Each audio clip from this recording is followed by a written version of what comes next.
জয় মা পঞ্চমুখী কালী। তোমরা কে কে এই জায়গাটা চেনো অবশ্যই কিন্তু কমেন্টে বলো। এটা হচ্ছে আমাদের মা পঞ্চমুখী কালী। আমরা আজকে যাচ্ছিলাম আমার শ্বশুরবাড়িতে, যাওয়ার সময় এই মায়ের মন্দিরটা পড়ে। তো হ্যালো সবাই, কেমন আছো? আমি বিউটি চলে আসলাম তোমাদের সাথে বকবক করতে নতুন একটা ভিডিও নিয়ে। তো আজকে আমি শ্বশুরবাড়িতে চলে গেছিলাম, আগেও বললাম এখনও বলছি। যাচ্ছি তার কারণ হচ্ছে আজকে হচ্ছে আলু প্যাকিং করবে আমার বরমশাই, তার জন্য। এবার জমিতে যাওয়ার সময় দেখছিলাম আমি গমের জমিগুলো, দেখো সব সময়, আমি আগেও বলেছি এখনও বলছি যে সব সময় সব কিছু একরকম থাকে না।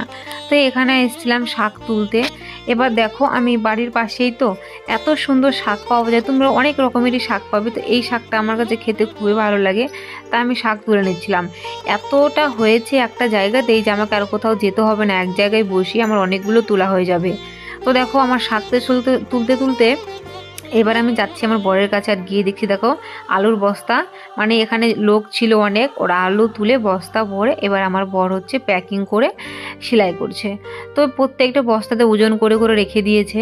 এবার আমি দেখছিলাম আলুগুলো, এই আলুগুলো কিন্তু আমাদের জ্যোতি আলু, খেতে কিন্তু খুব সুন্দর। তো তারপরে এবার আলু প্যাকিং করার পরে ওজন করবে, তারপরে ওজন করার পরে এগুলোকে স্টক করে রাখবে। কারণ হচ্ছে আলুর দাম এবছর একদমই নেই। আর কৃষকদের তো আনন্দ তখনই হয় যখন নাকি এত কষ্ট করে পরিশ্রম করে ফসল তৈরি করার পরে একটু লাভ করতে পারে।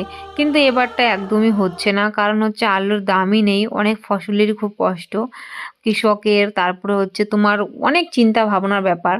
তো তোমরা কে কে আলু লাগিয়েছিলে অবশ্যই কিন্তু কমেন্টে জানিও।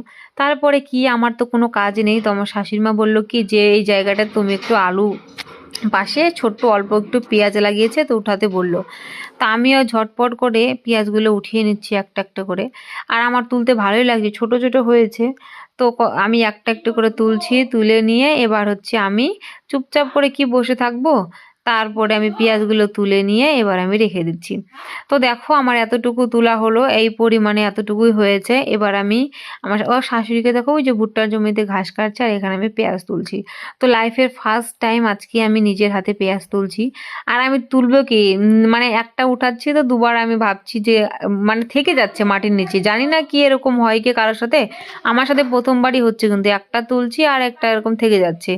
তো আমার ভিডিওগুলো তোমাদের কেমন লাগছে অবশ্যই কিন্তু কমেন্টে জানিও, আর ভালো লাগলে লাইক কমেন্ট শেয়ার করে পাশে থেকো।